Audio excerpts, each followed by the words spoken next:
Round method ही follow केली पाहिजे का? Okay, should we follow the round method while solving the paper? याचं basic answer आहे yes. ठीक आहे. आता मग जर येस आन्सर आहे याचं, तर काय कसं फॉलो केलं गेलं पाहिजे? आता त्याचं थोडक्यात प्लॅन सांगतो. बऱ्याच वेळा ज्यांचं असं होतं की ज्यांचे राऊंड मेथड ॲक्च्युअल एक्झाममध्ये सॉल्व करताना राऊंड मेथड जमत नाही, त्यांचा प्रॉब्लेम एक तर असा असतो की सर आम्हाला राऊंड मेथडच माहीत नाही आहे, टू बी स्पेसिफिक की राऊंड मेथड काय असली पाहिजे. आणि मग तुम्ही जे सांगताय तीच राऊंड मेथड वॉटर टाईट कंपार्टमेंटने आम्ही इम्प्लिमेंट करायचा प्रयत्न करतो, त्याच्यामुळे फंबल होतो आहे. येतंय लक्षात? तर त्याच्यात फ्लेक्झिबिलिटी सुद्धा आहे असं माझं मत आहे. म्हणजे काय, when I say round method, तो बेसिक आता समजा याचं आन्सर आहे येस. मग when I say round method, तर 3 राऊंड्स करायचे आहेत सर आम्हाला. बरं, आता ह्या 3 राऊंड्समध्ये आपण काय कॅटेगरीज करतोय? पहिला राऊंड आणि त्या पहिल्या राऊंडचा पर्पज समजून घ्या तुम्ही, तर तुम्हाला लक्षात येईल की राऊंड मेथड काय करायची आहे किंवा कशी करायची आहे. First round is the primary purpose of first round is that you should go through all the 100 question. That is the primary purpose of first round. ठीक आहे. 100 प्रश्न पूर्ण डोळ्याखालून जाणे हा फर्स्ट राऊंडचा इम्पॉर्टन्स आहे. येतंय लक्षात?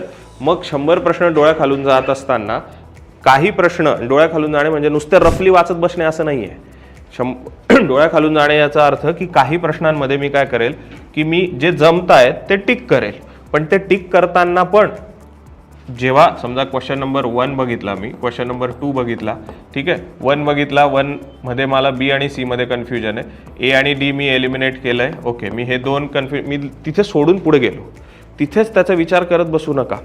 Okay, Y I am saying this, I tell you that also. पुढे गेल्यावर सांगतो. क्वेश्चन नंबर 2, ओके, अरे वा, याचं कळलं की C is the correct answer. Okay, I know it confirm. लगेच मी OMR मध्ये सी मार्क केला. येते लक्षात? ही मेथड बेस्ट मेथड म्हटली जाते. इमिजिएटली जर तुम्ही मार्क करत असाल तर तुम्ही काढून ठेवले नंतर मार्क करत बसले, कन्फ्युजन होणार. येते लक्षात? हां, तर त्याच्यात टाइम कन्झ्युम होणार, प्रॉब्लेम होणार. ओके, तुम्हाला वाटतं की हा वेळ जातोय, पण हा वेळ नाही जाते. जसं सरांनी आता ॲप्ट एक्झाम्पल सांगितलं ते चेसचं, की आम्ही 2 मिनटं 5 मिनटं देतो ब्रेनला फिरून यायला. So you are giving this 5 second to your brain की फिरून ये बाबा, कारण पुढचा प्रश्न वाचायचा आहे लगेच. तो OMR वर तेव्हाच्या तेव्हा तो गोल काळा झाला पाहिजे. हे डिस्कशन आहे. ठीक आहे, मग ते केलं. मग नंतर क्वेश्चन नंबर 3, अरे काहीच माहित नाही याच्याबद्दलचं, जस्ट लिव्ह इट. तो याला तुम्ही सायन्स द्या ना, की हे 2 मध्ये कन्फ्युजन आहे, तो I give you that give here triangle. हा कंपल्सरी आहे, तर याला काय, हा सॉल्व्ह केलाच आहे, त्याच्यामुळे याला काही द्यायची गरज नाही.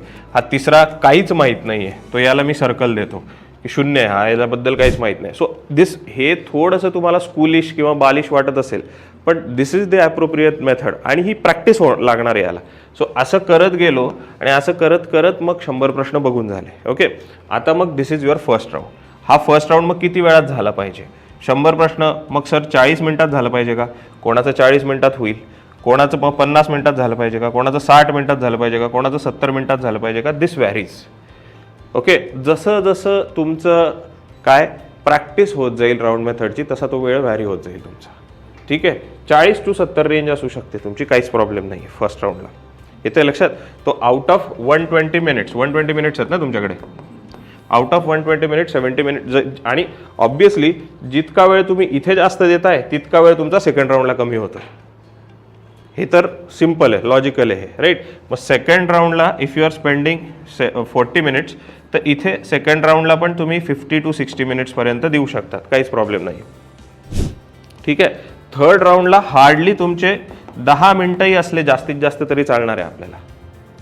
येते लक्षात? 10 मिनिटं आणि 10 मिनिटापेक्षा कमी वेळ असला तरी चालणार आहे, कारण तुम्ही फर्स्ट आणि सेकंड राऊंडमध्येच हे वॉटर टाईट कंपार्टमेंट करून टाकलंय क्वेश्चनचं, की किती क्वेश्चन्स मला जमत आहेत आणि किती मला जमत नाही आहे. मग आता तो प्रश्न आहे की सर फर्स्ट राऊंडला जो त्यांनी विचारला की कधी कधी कॅल्क्युलेट केल्यावर लक्षात येतं फर्स्ट राऊंडला 10 जमले सर. मी म्हणतो 5च जमू द्या, काहीच प्रॉब्लेम नाही आहे, पण ते तुमच्या हक्काचे आहेत ना, हे तुम्हाला माहिती आहे ना त्या क्षणी. येस और नो, राईट? आता हे it is similar as that of की तुम्ही एका रस्त्याने चालले आहे, तुम्हाला समजा 300 किलोमीटर जायचं आहे आणि तुमच्याकडे GPS वगैरे काहीच नाही आहे. आता तुम्ही जस्ट चालले, GPS येण्याच्या पूर्वीचा काळ, तो विचारत जातो. मग एक जण सांगतो इथून 2 रस्ते जातात, पण इकडून गेला तर रस्ता लांब आहे पण रस्ता चांगला आहे, इकडून गेला तर रस्ता खराब आहे पण शॉर्टकट आहे. मग तुम्ही ठरवा. मग ते ॲनालाइज तरी केलं ना, म्हणजे तुम्ही पहिले ॲनालाइज करताय आणि मग ठरवताय ना. ब्लाइंडली तुम्ही 1 to 100 पूर्ण 2 तासात सोडवणं म्हणजे माझं मत आहे की तुम्ही ब्लाइंडली चालले, तुम्हाला माहितीच नाही पुढचं काय आहे आणि मग तिथे खड्डाच आहे, पुढे तर पडणारच आहे. जे प्रश्न तुम्हाला न जमावे अशा प्रश्नांची प्लेसिंग अशीच केलेली आहे की जिथे तुम्ही पडणार आहे आणि तिथे पडल्यावर तुम्ही त्या प्रश्नाच्या बाहेर येण्याच्या सोबत पुढचे 2 प्रश्न पण जाणार आहेत तुमचे. त्याची प्लेसिंगच अशी केलेली आहे त्या क्वेश्चनची. तर हा सायकोलॉजिकल गेम आहे ना, आणि ह्या सायकोलॉजिकल गेम बीट करण्यासाठीच ही राऊंड मेथड आहे, हे लक्षात घ्या. तुम्ही किती नॉलेज आहे तुमचं हे आयडेंटिफाय करणं राऊंड मेथडचं काम नाही. राऊंड म्हणजे तुमचे हे 5 जमतायत, 10 जमतायत, 50 जमतायत, फर्स्ट राऊंडला फरक पडत नाही की जे कन्फर्म तुम्हाला माहिती आहे. पण तुम्ही ते सेग्रिगेट तर केले ना. Categorisation of question is the prime purpose of round 1. Okay. आणि म्हणजे हा दुसरा पर्पज झाला. पहिला पर्पज काय झाला, to get the familiar with all the question is the purpose of round 1 and categorization of question is the purpose of round 1. These two are the purposes of round 1 basically.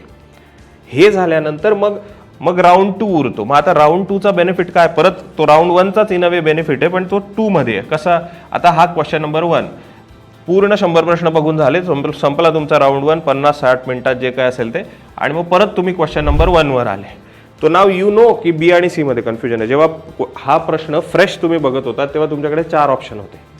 आता second time तुम्ही जेव्हा बघताय तेव्हा तुमच्याकडे 2च option आहेत. तर तुमचं brain तिथून पुढे विचार करायला सुरुवात करतं. लक्षात येत आहे का? Because you have a less to think. मग तिथून पुढे ब्रेन विचार करतोय तुमचा, आणि मग काय होतंय, मग ॲक्युरेसी वाढते त्या केसमध्ये. काहीतरी असे थॉट येतात ऑब्विसली, कारण अभ्यास केलेला असतो आपण, की त्याच्यातून तुम्ही हे ॲप्रोप्रिएट निवडू शकतात. म्हणजे चान्सेस तरी वाढत आहेत ॲप्रोप्रिएट निवडण्याचे. वी कॅनॉट गॅरंटी, पण चान्सेस तर वाढत आहेत. So this is your round number 2. आणि याच्याबद्दल काहीच माहीत नाही आहे, हा जो मी सांगितला क्वेश्चन नंबर 3 गोल म्हणजे काहीच माहीत नाही याच्याबद्दल, मग हा राऊंड 2 मध्ये करायचाच नाही आहे. मग after round 2 will just calculate OMR वरून की किती बाबा झाले. तर सर 75 झाले. माझं मत सांगतो मी याच्यात की if you have 80+ question solved in first and 2 round, okay, तुम्ही केअरफुली थॉट द्यायचा आहे की राऊंड 3 मध्ये किती सोडवायचे आहेत आपल्याला. 20-20 सोडून टाकायचे आहेत का, जे तर गरजेचं नाही आहे, अजिबात गरजेचं नाही आहे.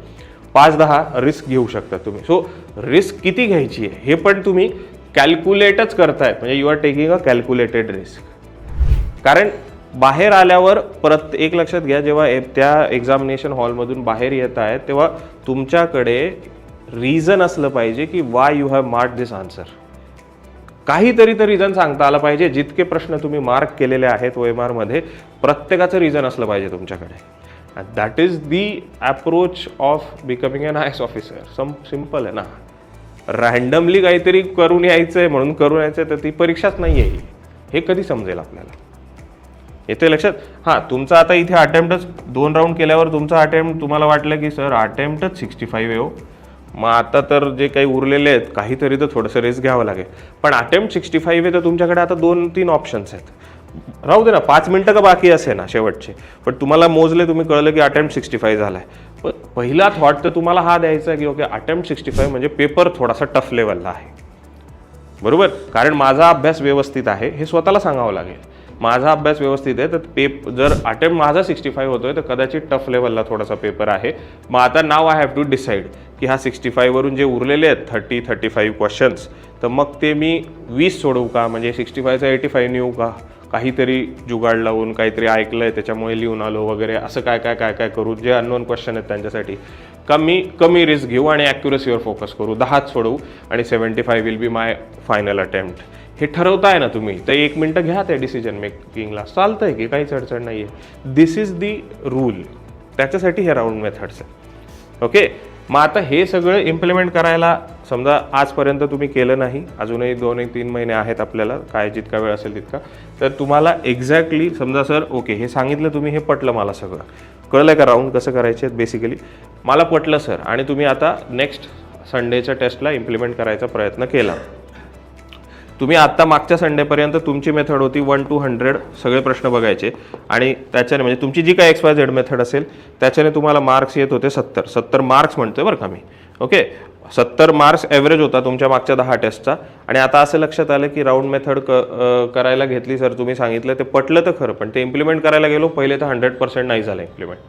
बरोबर, तुम्ही 3 सांगितले 2च जमले, चालतंय ना 2 जमले तरी, ती फ्लेक्झिबिलिटी आहे. बरोबर, पण मी जे पर्पज सांगितले ते पर्पज सॉल्व्ह झाले पाहिजे.